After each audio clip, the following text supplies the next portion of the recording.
আসসালামু আলাইকুম।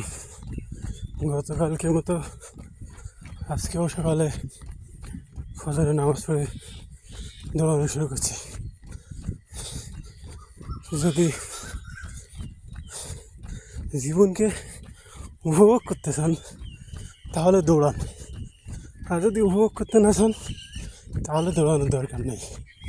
আপনাকে দৌড়াতেই হয়। আপনি যদি না দৌড়ান তাহলে জীবনকে উপভোগ করতে পারবেন না।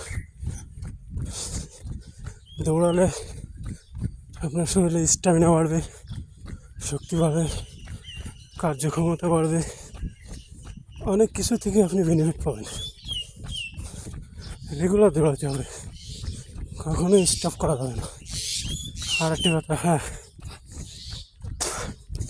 আমরা সবসময় কাজ করি টাকার জন্য, টাকার নেশায়, কিন্তু আমাদের উচিত টাকার জন্য নয়, আমাদের কাজ করা উচিত জ্ঞানের জন্য। আপনি স্পেসিফিকভাবে যে কোনো একটা জ্ঞান অর্জন করুন, ইনশাল্লাহ আপনার টাকার অভাব হবে না।